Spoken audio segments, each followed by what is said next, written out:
Is it on? Alright, yeah. So, how is everyone? I'm sitting out here in front of Tübingen. I hope you can't really see it, I don't think, but beautiful Tübingen. There's the castle up there, church. Yeah, what I wanted to talk about today was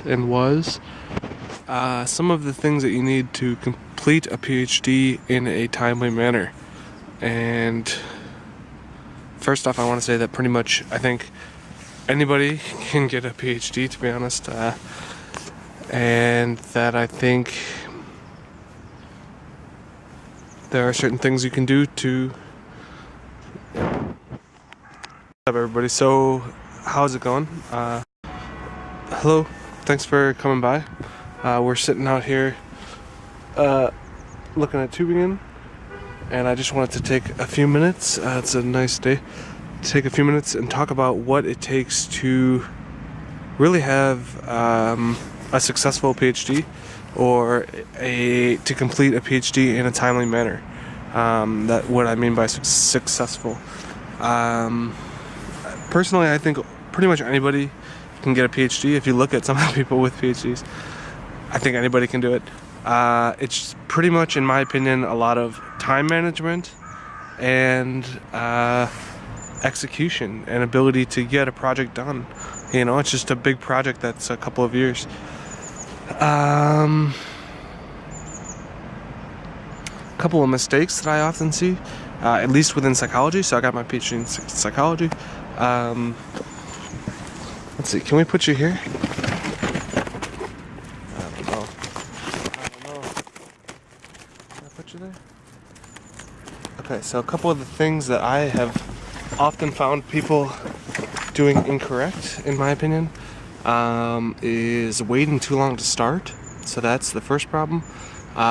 Pretty often somebody comes in, they say, okay, I have all these ideas, blah blah blah, they don't pick one, and they just read and read and read for 6 months, and that might be useful in some way, but I think what's even more useful is actually doing it, you know, actually collecting data, analyzing data, because that's actually the bulk of it. And you can always, you know, once you have your data set, you can always test your ideas on it as they develop, you know. So start broad and then refine it, and make that first study broad enough where it can be in a PhD of pretty much anything, or, you know, it's possible to discuss a lot of things with those data. Another thing I think is about picking ideas.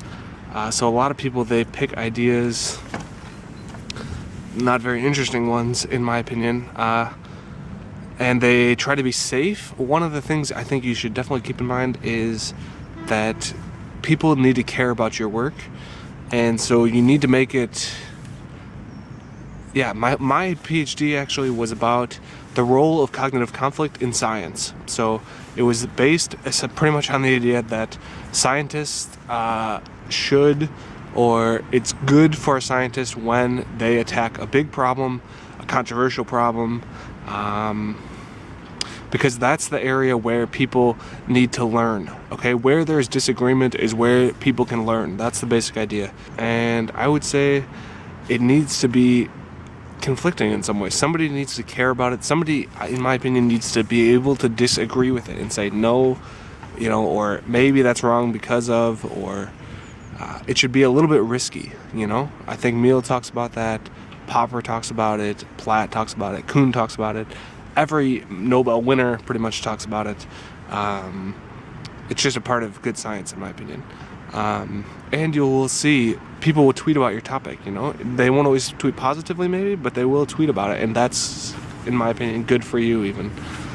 Anyways, so pick a topic that is interesting, and it has to be interesting to you as well. A lot of people, they do a project because their advisor wants them to, or they're just not super excited about it, and then they kind of burn out and they're just not that interested. So it has to be relevant for you, if you care, and there's a lot of ways. I know a guy, for instance, who really likes to play guitar, and he kind of wants to study guitar in his work. And so he was doing a study about group organization. That's kind of like the topic that he had to work on, with like group cooperation. And so he made like a study about hearing notes or collaboratively coming up with a melody, and kind of stuff like that, to study, so you can always put in the little way. It doesn't have to be the main thing, but just a little sliver that makes it interesting. And in the same way, for instance, if you do a boring study about a hot topic like feminism or something like that, then it will also create more conflict. It will be more interesting to people. Another thing that I often pretty often find in people who are kind of struggling with their dissertation is that they have some crazy idea, or they see some crazy idea in the literature and they want to follow up on it, and then they try it and then it doesn't work, and then they change everything, and then they try it again and it doesn't work, and they change everything and then they try it again and it doesn't work. And they've wasted 1.5 years or 2 years trying to run these studies that nothing happens in. And I think that's not a very good idea. And I think one of the main faults there is by starting too specifically. So they tried to get everything to work at once. What I did with that funnel. So I started very broadly. I took comments on papers. Okay, so we knew that comments on papers were there, and we knew that in the past they had been related to papers with more topics. So the first thing that we did was replicate a classic finding, and we did it we opened ourselves to several ways. So we looked to extend it. So we looked first we replicated the fact that papers with comments on them had more citations in general, and they were more likely to be in the top 1%, blah, blah, blah. And then we looked at, so the previous work hadn't actually looked at the texts at all. They just said, okay, comments are negative. And so we looked at the comments, that's one way. And then we also looked at the length of the comments. So are longer comments more negative? Then we also looked at, for instance, are longer comments more controversial? Then we looked at, are those things, are comments longer comments related to better outcomes, are more controversial, all of these different questions. Of course, we reported all of them in the paper, which is, of course, but it gives you a broad, if this one works and this one doesn't work and this one doesn't work and this one does work and this one does work, then you have something that you can then take, to a next study. You can also look at these, but in that next study, but the focus can be on these ones. So, for instance, we didn't find that the comments are actually negative, potentially because of the Pollyanna hypothesis, where people frame things positively. They want things to be positive. So even though they say, okay, this is a very nice paper, but you missed something, or this is an error, it's nice paper. But we did find, for instance, that more controversial and longer texts are related to better outcomes. So, so the main idea is find start broad, and don't narrow yourself to only this outcome. I'm going to run a huge lab study and I need all of this outcome with this, and these two things are the only things that I'm interested in. I would say don't do that. And once you find those things that do seem to be working, then move forward and replicate them. So the final two studies I'll tell you about in my dissertation was about keywords. And so basically we found that negative keywords are studied more, and there are more negative keywords. So there basically we replicated that exact study twice, so we took one big sample and we found those results, and then we took pretty much exactly that same, it wasn't exactly the same because the data were different, but pretty much that same analysis plan and applied it onto another, we improved it in some ways, onto another data set, and then replicate that. And that can be kind of the crown of your dissertation. And that's another thing I would suggest, actually. Sorry, I'm kind of getting long here, I don't know. Another thing I would suggest is make the studies as replicable as possible. So Sometimes I see people, it's like, okay, I'm going to do an eye tracking study. Okay, maybe it worked, maybe it didn't work, but now I'm going to do an fMRI study. Okay, maybe it worked, maybe it didn't work, and now I'm going to do an EEG study. And in the meantime, they're spending 6 months to learn each technology, and to me, it doesn't actually make sense, at least not for completing a PhD in 3 years and, getting some papers and stuff like that. Starting a career. You don't need to know all those technologies. You maybe need to know 1 or 2 at the max, and you need to be able to do it well, And so what I did was I really focused on text analysis, basically. And then I could take basically that same exact code, that same script of code, and just apply it onto a new data set in the end. And then, you can really, crank out publications, it's seriously, and another thing I would suggest, so many things, but use data online. Don't collect your own data. There's millions of data points already available, and millions more that can easily be gotten from, for instance, computers, basically. So I looked at tweets, and it took me like a day to download like 100,000 tweets. You know what I mean?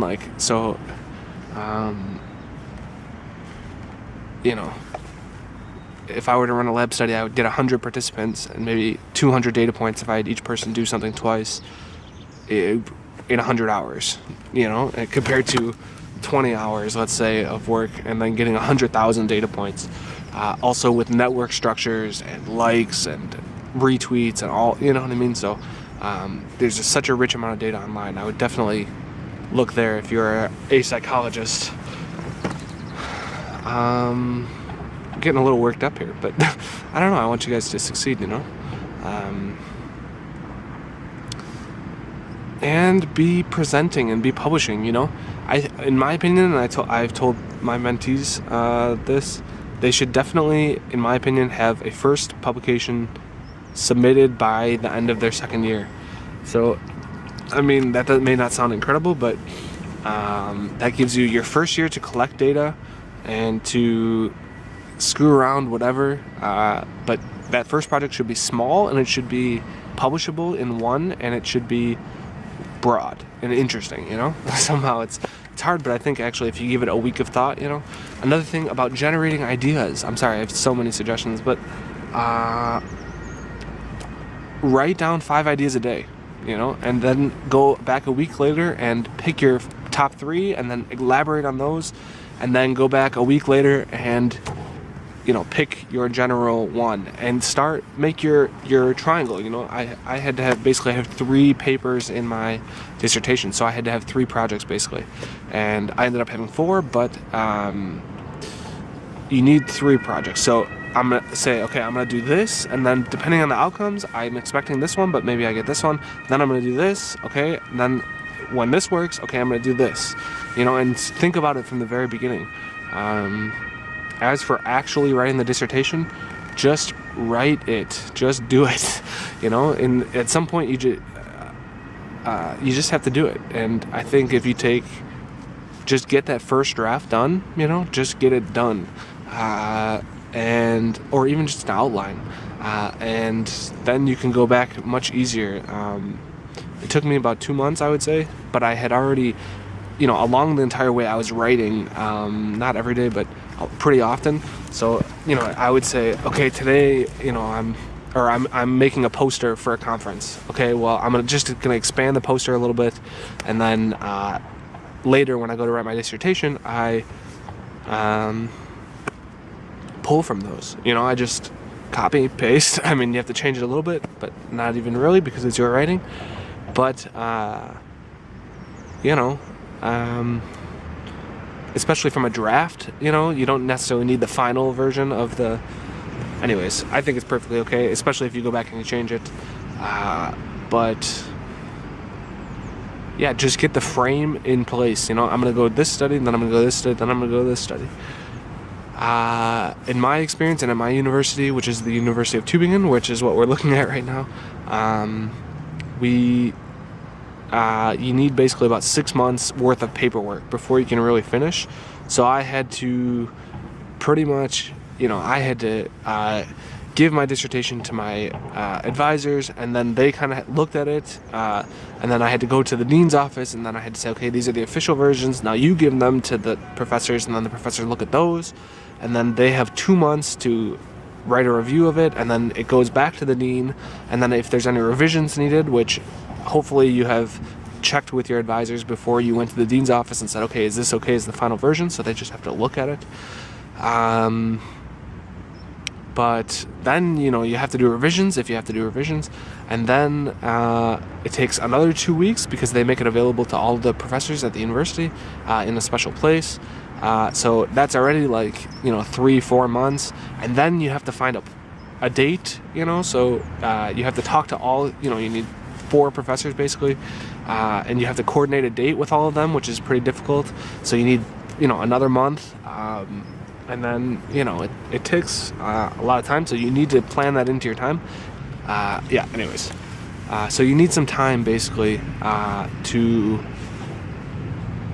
do the paperwork, and you need to calculate that in. About 2.5 years for me, I had to start doing that paperwork, which means I needed a first draft, you know, 6 months pretty much before the end of my PhD, or before I wanted the end of my PhD to be. And yeah, I think there is a possibility here, or at universities in general, I guess, to not get paid the whole time, you know. But I think it's much less easy, you know, if you go and you start working somewhere else and then you have to come back to talk to your advisors, and I don't know, I think it's not so easy. But so I would definitely suggest doing the dissertation in the time.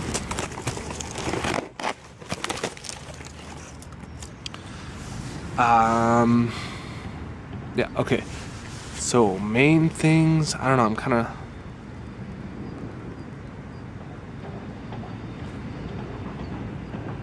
just do your work, you know. Another thing I wanted to say, I think a lot of people, they spend a lot of time talking to each other and hanging out.